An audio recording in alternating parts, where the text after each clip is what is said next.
નમસ્કાર, weather analysis સાથે હું છું પાયલ અને ગુજરાતમાં અત્યારે ઘણા બધા વિસ્તારોમાં વરસાદ પડી રહ્યો છે. ઘણા બધા વિસ્તારોમાં આંધી વંટોળની પરિસ્થિતિ છે. દ્વારકા અને દરિયાકાંઠાના વિસ્તારોમાં ખૂબ વધારે ભારે પવન ફૂંકાઈ રહ્યો છે. દરિયામાં કરંટ જોવા મળી રહ્યું છે અને આ બધાની વચ્ચે હજુ આગામી કેટલા દિવસ સુધી વરસાદ પડવાનો છે, કેટલા દિવસ સુધી ગુજરાતની આ સ્થિતિ રહેવાની છે, કારણ કે આ વરસાદ પછી ફરીથી ચોમાસાના પ્રવેશ પછીનો વરસાદ જે હોય છે એની શરૂઆત થશે. હવામાન નિષ્ણાત અને હવામાન વિભાગનું માનવું છે કે ગાજવીજ સાથે ચોમાસાનો જે વરસાદ છે એની શરૂઆત થવાની છે અને એવી રીતના ચોમાસાની એન્ટ્રી પણ થવાની છે. અત્યારે વાત કરીએ કે ગુજરાતમાં કઈ સિસ્ટમને કારણે વરસાદ પડી રહ્યો છે, તો અરબી સમુદ્રમાં બનેલી એ સિસ્ટમ લો પ્રેશર બની અને પછી જે દરિયાકાંઠાના વિસ્તારો જે મહારાષ્ટ્રના છે ત્યાં એની સૌથી વધારે અસર થઈ અને એના કારણે દક્ષિણના વિસ્તારોમાં અસર થઈ રહી છે. બંગાળની ખાડીમાં પણ એક સિસ્ટમ બની રહી છે. આ સિસ્ટમ કેટલી મજબૂત થાય છે એના ઉપર નજર રાખવાની છે, કારણ કે બંગાળની ખાડીમાં આપણને આની સીધી અસર કોઈ જ ગુજરાતને નથી થવાની. બંગાળની ખાડીમાં જો મજબૂત સિસ્ટમ બને છે એ અહીંયા ક્યાંક ટકરાય છે કે પછી એનાથી આગળ પણ વધે છે તો મધ્યપ્રદેશ સુધી એની અસર જોવા મળે અને એની અસરને કારણે થતો વરસાદ આપણા ગુજરાતમાં જોવા મળે. પણ આની સીધી અસર બંગાળની ખાડીમાં કોઈ પણ સિસ્ટમ બને કે બંગાળની ખાડીમાં કોઈ ગતિવિધિ થતી હોય તો એની સીધી અસર ગુજરાતને ન થાય.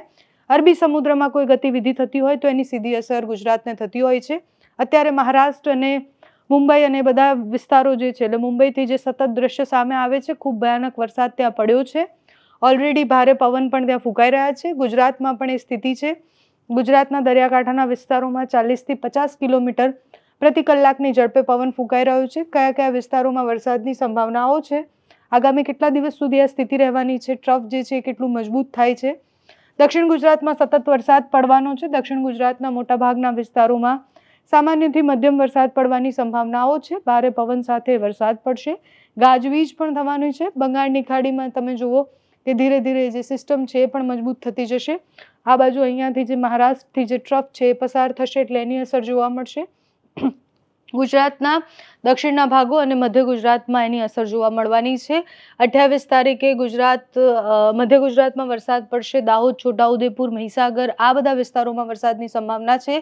દક્ષિણ ગુજરાતમાં ડાંગ, સુરત, વલસાડ આ વિસ્તારોમાં વરસાદની સંભાવના છે. દરિયાકાંઠાના વિસ્તારમાં વેરાવળથી દ્વારકા અને આ બાજુનો જે આખો પટ્ટો છે એ બધી જ જગ્યાએ વરસાદ પડવાની સંભાવના છે.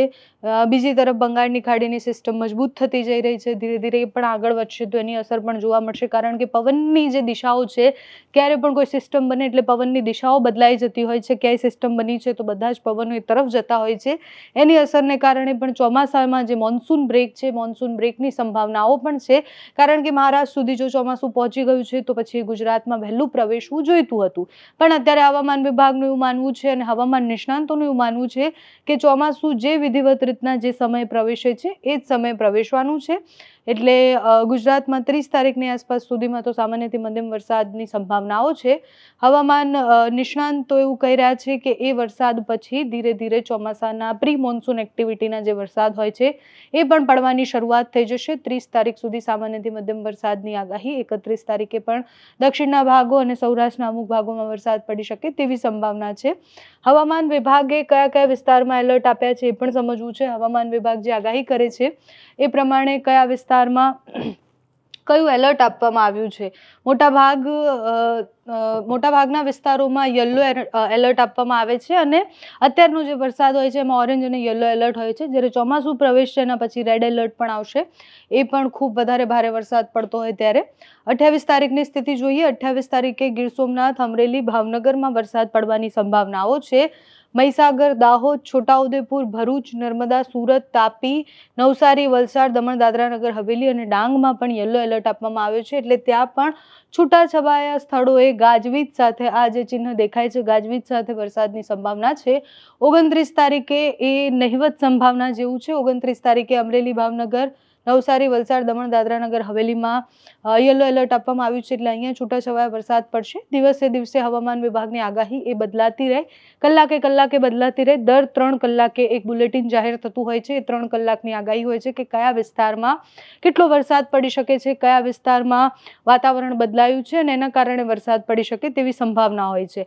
એટલે હવામાન વિભાગની લેટેસ્ટ આગાહી પ્રમાણે અત્યારે ગુજરાતના મોટાભાગના વિસ્તારોમાં યલો એલર્ટ છે. 2 દિવસ સુધી આ સ્થિતિ રહેવાની છે. હવામાન હવામાન વિભાગ હવામાન નિષ્ણાંત માને છે એ પ્રમાણે ચોમાસું જે છે એ મહારાષ્ટ્રમાં પ્રવેશ્યા બાદ ગુજરાતમાં 20 જૂન 15 થી 20 જૂનની આસપાસ પ્રવેશી શકે તેવી સંભાવના છે. હવામાન વિભાગ જે પણ માહિતી આપતું રહેશે તમારા સુધી પહોંચાડતા રહીશું. ત્યાં સુધી તમારા વિસ્તારમાં કેવો વરસાદ છે, કેવું વાતાવરણ છે, અમને કમેન્ટ્સમાં જણાવજો. અત્યારે આ વિડીયોમાં બસ આટલું જ. જો તમે અમને યુટ્યુબ પર જોઈ રહ્યા હોય તો સબસ્ક્રાઇબ કરજો, ફેસબુક પર જોઈ રહ્યા હોય તો ફોલો કરજો, અમારા વિડીયોને લાઇક અને શેર કરજો.